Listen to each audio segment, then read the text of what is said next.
Hello, my name is Bradley Este, and this is my submission for Assignment 3 of MCHE 357, Instrumentation and Measurements. I'll be using an Arduino to measure the angular velocity of a computer chassis fan. The basic setup for all three methods will be using the same code. We begin by setting up the serial monitor. We are using a 38,400 baud rate to begin the serial connection. This higher baud rate allows for a higher transfer between the computer and the Arduino. We will then set up the void loop. Here we read the value for the sensor, which we are calling the frequency sensor, and is connected to the analog pin 5. We then scale the analog pin from 0 to 1023 to 0 to 5 using this equation. We then take this and use the serial print command to send it to both the serial monitor and the serial plotter. The first method we are using a Wheatstone bridge. Here we have three 1 kilo ohm resistors, and this is determined by the resistance coming out of the photoresistor when we have a light source that is going through a pinhole in the fan. The output of the Wheatstone bridge goes between the ground and the analog 5 pin. This system is also powered through a 5-volt output and then is connected to ground. The first step will be to get a light source for the photoresistor that gives us the same resistance as the resistor selected, which is 1 kilo ohm. Now that the resistance is reading close to 1 kilo ohm, we can now connect it to the circuit board. We see that we have the three resistors, and we have the 5 volts going between these orange and red wires into the top of the Wheatstone bridge, and we also have the ground coming from the bottom going into the ground of the Arduino.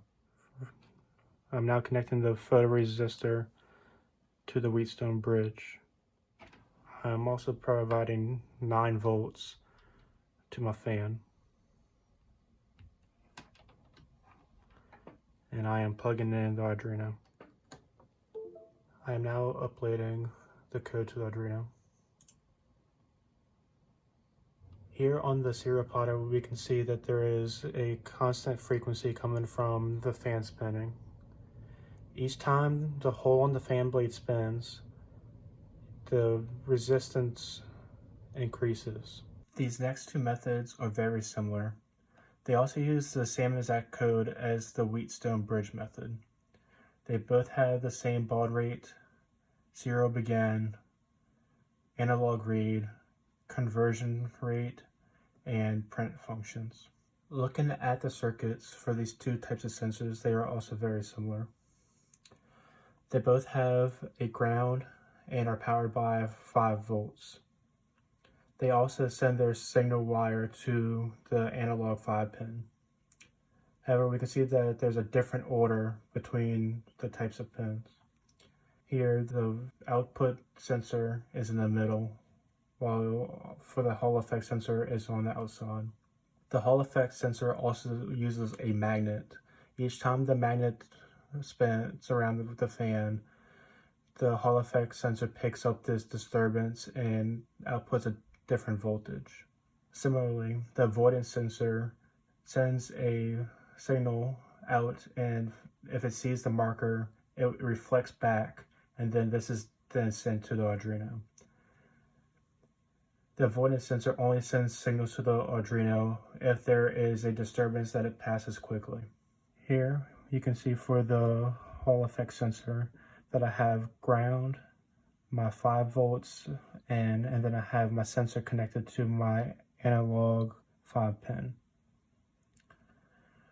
I also have this magnet here that when it passes and is plugged in, the light will turn on. Similarly for the avoidance sensor, I have this Q-tip here that acts as a marker. I'm now going to plug in the Arduino and the fan. But now you can see as the magnet passes, the Hall effect sensor's light turns on. I'm now plugging in the fan using a 9-volt converter.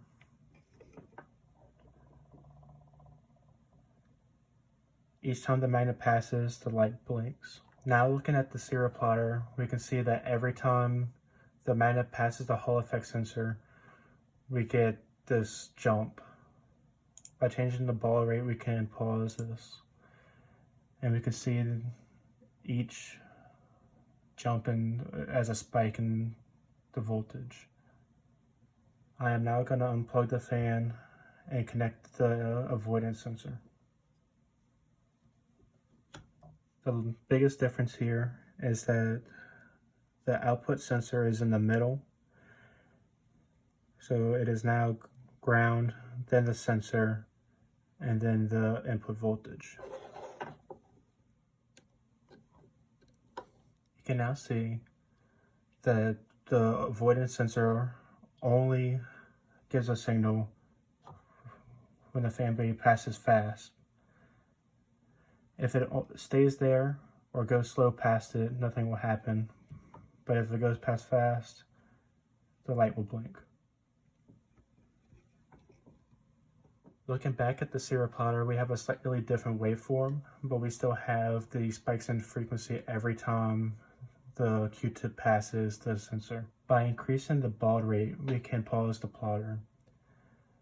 We can then use these spikes to calculate the frequency of the fan. This is the end of this video. Thank you for watching.